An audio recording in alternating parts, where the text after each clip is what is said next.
तो hello guys, मेरा नाम है विप्लव और आज मैं एक्सप्लेन करने वाला हूँ क्लाउड। ये मूवी जैक नाम के एक लड़के का सच्चे कहानी पर आधारित है। दरअसल जैक को बचपन से ही कैंसर होता है और हर रात उसके लिए आखिरी रात होता है, क्योंकि उसे नहीं पता होता है कि कल का सुबह वो देख पाएगा या नहीं। हर सुबह उसके लिए एक नई जिंदगी होता है। तो बिना टाइम वेस्ट किए हम कहानी को शुरू करते हैं। कहानी की शुरुआत में हम जैक को देखते हैं, जिसका उम्र 18 साल होता है और उसकी माँ उसे स्कूल में हो रहे फंक्शन के लिए छोड़ने जाती है। जैक बैक स्टेज पर जाता है और एक डांस ग्रुप का परफॉर्मेंस देख रहा होता है। अभी उसकी फ्रेंड सेमी आती है और उसको हाय बोलती है। जैक पूछता है कि तुम इतना नर्वस क्यों हो। दरअसल सेमी का परफॉर्मेंस होती है और वो कहती है कि मुझसे नहीं हो पाएगा। वो देखो वो लोग कितने अच्छे से कर रही है, एमी को देखो वो कितनी शांति से कर रही है।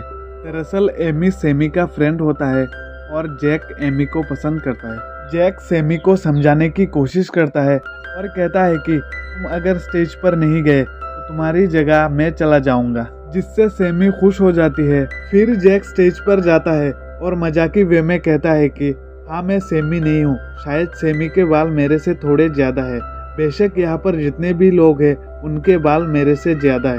ये सुनकर सारे बहुत हंसते हैं और जैक कहता है कि तुम सब तैयार हो जाओ एक सीरियस गाना सुनने के लिए। उसके बाद जैक अपना ही मजाक बनाकर एक गाना गाता है, जिससे सारे बहुत हंसते हैं। दरअसल जैक अब यही चाहता है कि वो लोगों को हंसाए और वो छोटी छोटी चीजों में खुशियाँ ढूंढे। फिर जैक घर जाता है और फेसबुक में एमी की पोस्ट को लाइक करता है और उसे ध्यान से देख रहा होता है कि एमी का मैसेज आता है और एमी कहती है कि और कितना पोस्ट को लाइक करोगे, तुम मुझे घुमाने कब ले जा रहे हो। जैक खुश हो जाता है और कहता है कि कल।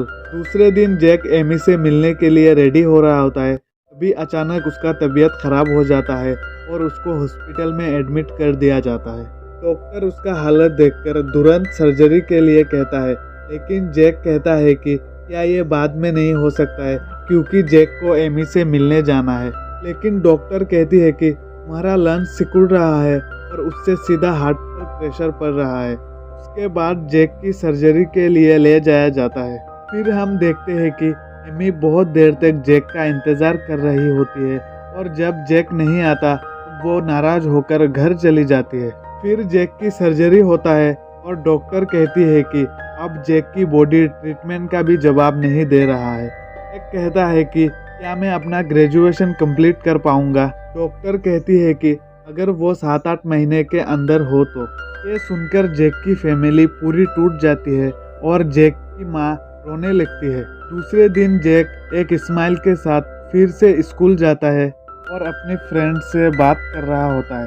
अभी उसे एमी दिखाई देता है और वो छुप जाता है। अभी उसकी फ्रेंड कहती है कि तुम्हें उसे बता देना चाहिए, क्योंकि अगले क्लास में वो हमारे साथ ही होगी। फिर दोनों क्लासरूम में जाते हैं और उनके टीचर कहते हैं कि आज का दिन बहुत ही खास है, क्योंकि आज हम अपने फ्यूचर के बारे में ऐसे लिखेंगे। ये सुनकर जैक उदास हो जाता है, क्योंकि उसे पता है उसके पास सिर्फ 7 से 8 महीने ही बचे हैं। फिर क्लास खत्म होने के बाद एमी उसे रोकती है।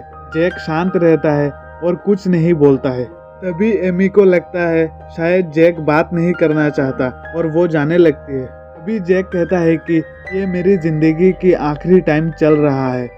ये सुनकर एमी रोने लगती है और उसके गले लग जाती है। जैक उसे हटाता है और कहता है कि तुम्हें यहाँ से जाना चाहिए। फिर जैक घर जाता है और अपने ही घर के दरवाजे के सामने बैठे रो रहा होता है। अभी उसकी माँ आती है और पूछती है कि क्या हुआ। जैक कहता है कि आज स्कूल में टीचर ने अपने फ्यूचर के बारे में ऐसे लिखने के लिए कहा है, लेकिन मैं तो अपने फ्यूचर में जिंदा रहूंगा ही नहीं। ये कहकर जैक पूरी तरह से टूट जाता है।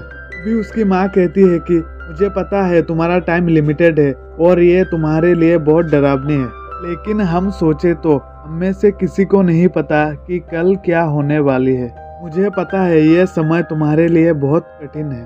क्या पता तुम्हारे लिए कोई चांस हो जब तुम्हें डिसाइड करना हो तुम्हारे लिए क्या इम्पोर्टेंट है। उसके बाद हम देखते हैं कि सर्दी का मौसम आ चुका है और जैक के सिर पे बाल भी आ चुका है। जैक की फैमिली जैक को एक ऐसी जगह ले जाते हैं जहाँ का मान्यता है कि उस पवित्र पानी में डुबकी लगाने से सारी प्रॉब्लम दूर हो जाती है। वो लोग निकल ही रहे होते हैं, तभी एमी आती है और उसे कहती है कि मैं तुम्हें पसंद करता हूँ। मुझे तुम्हारे बारे में सब पता है। मुझे कोई फर्क नहीं पड़ता, क्या तुम मुझे पसंद करोगे? तभी हम देखते हैं कि जैक उस पवित्र स्थान पर डुबकी लगाता है और उसे अपनी एक म्यूजिक की एक झलक दिखाई देता है और वो तय करता है कि वो अपना म्यूजिक का एल्बम बनाएगा और वो एक सिंगर बनेगा। फिर हम देखते हैं कि सैमी जैक से मिलने के लिए आता है। तब जैक अपना सॉन्ग लिख रहा होता है। सैमी जैक को गाना गाने के लिए गाता है।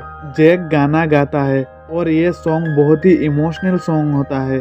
सैमी रोने लगती है। दूसरे दिन जैक एमी से मिलता है और एमी को प्रपोज करता है और एमी भी हाँ कर देती है। फिर जैक घर जाता है और उसकी तबीयत फिर से खराब होना शुरू हो जाता है। फिर वो दवाई खाता है और उसका तबीयत ठीक हो जाता है। वो रात को सो नहीं पाता है और घड़ी को ध्यान से देख रहा होता है।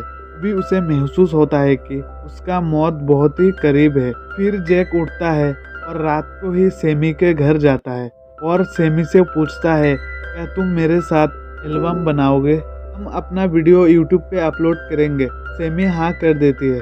अभी जैक को सैमी की डायरी मिलता है जिसपे सैमी ने अपनी क्रश के बारे में लिखा होता है। सैमी वो डायरी जैक से छीन लेता है। जैक मजाक उड़ाता है और कहता है कि कौन है तुम्हारा क्रश?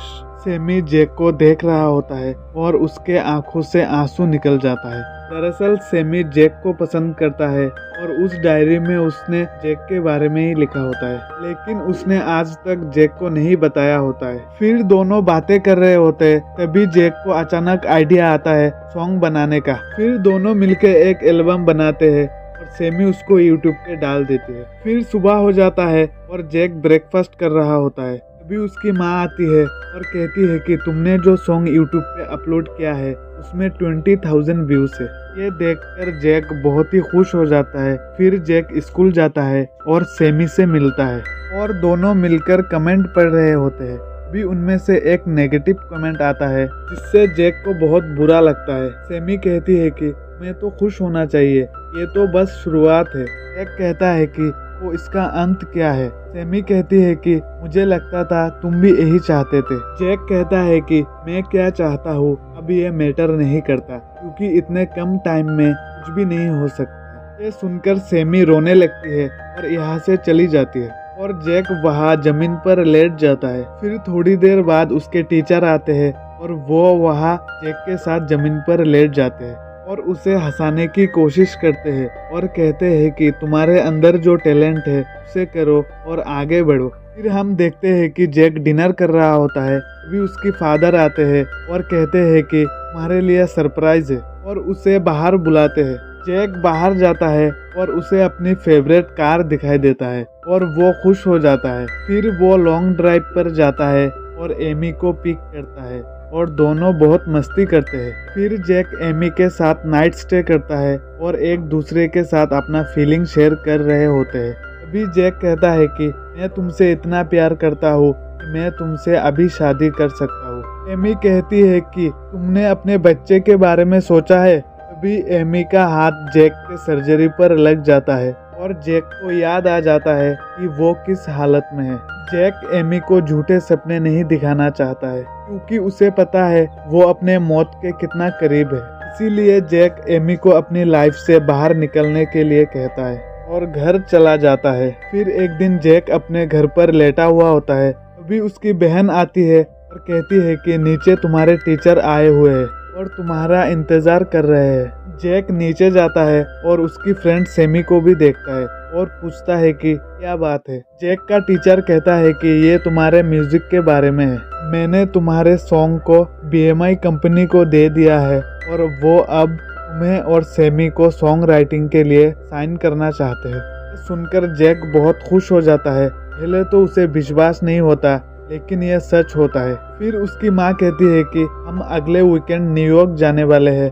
यह सुनकर जैक बहुत एक्साइटेड हो जाता है। फिर हम देखते हैं कि जैक और जैक की फैमिली BMI कंपनी पहुंच जाते हैं और कंपनी के लोग जैक और सैमी का वेलकम करते हैं और दोनों सॉन्ग राइटिंग के लिए साइन कर देते हैं। फिर हम देखते हैं कि जैक और जैक के फैमिली फ्लाइट से वापस घर आ रहे होते हैं। तभी जैक बादलों को गौर से देख रहा होता है और एमी को भी मिस करता है। तभी जैक की माँ कहती है कि क्या हुआ, तुम ठीक तो हो ना। जैक कहता है कि शायद नहीं, मैं एमी को बहुत मिस करता हूँ। मुझे लगता है वो मेरा एक ऐसा सहारा है जो मुझे नीचे गिरने से हमेशा बचाती है। अभी पीछे से ट्यून बजता है और जैक को अपना नेक्स्ट सॉन्ग बनाने का आइडिया आता है। जैक उस सॉन्ग का नाम क्लाउड रखता है और दोनों सॉन्ग को कंप्लीट करने में लग जाते हैं। फाइनली सॉन्ग कंप्लीट हो जाता है और सॉन्ग अपलोड होते ही वायरल हो जाता है और दोनों बहुत फेमस हो जाते हैं। एक दिन जैक एमी से मिलने के लिए उसके डांस क्लास जाता है और उसे बाहर मिलता है और दोनों बहुत देर तक बात करते हैं। फिर हम देखते हैं कि कुछ दिन बाद जैक का हालत और ख़राब हो जाता है और जैक के फादर बताते हैं कि मैंने डॉक्टर से बात किया है और जैक के पास अब कुछ दिन ही बचा है। ये सुनकर जैक की फैमिली रोने लगती है और बचे हुए दिन को यादगार बनाने के लिए एक पार्टी ऑर्गेनाइज करते हैं, जिसमें उसके स्कूल के स्टूडेंट और उसके फैन को भी इनवाइट किया जाता है। पार्टी के दिन जैक ठीक से चल भी नहीं पा रहा होता है और ना ही उसकी आवाज़ ढंग से निकल रहा होता है। फिर भी वो पार्टी में जाने के लिए जिद करता है और कहता है कि ये मेरा आखिरी विश है जो मैं आज पूरा करूँगा। जब जैक वहाँ स्टेज पर जाता है तब उसके लिए सब तालियां बजाते हैं और उसके लिए चिल्ला रहे होते हैं। उसके बाद सैमी जैक के लिए एक प्यारा सा गाना गाता है। जैक बहुत इमोशनल हो जाता है और सैमी के साथ मिलकर क्लाउड सॉन्ग को फिर से गाता है। गाते गाते उसका हालत ख़राब होना शुरू हो जाता है और उसके मुंह से आवाज़ निकलना बंद हो जाता है और सारे क्राउड शांत हो जाते हैं और उसकी फैन उसे हौसला देने के लिए उसके अधूरे गाने को पूरा करने के लिए एक साथ गाते हैं। ये सुनकर जैक के आंखों में एक सुकून दिखाई देता है और ऐसा लगता है जैसे जैक को अपनी लाइफ में जो कुछ भी चाहिए था सब कुछ उसे मिल गया है। और इसी सुकून के साथ जैक की आंखें हमेशा के लिए बंद हो जाता है। फिर हम जैक के फैमिली को जैक के अंतिम संस्कार में देखते हैं और ये मूवी यहीं पर एंड हो जाता है। अगर आपको ये कहानी अच्छा लगा तो वीडियो को लाइक करें और ऐसे ही और वीडियो देखने के लिए चैनल को सब्सक्राइब करें।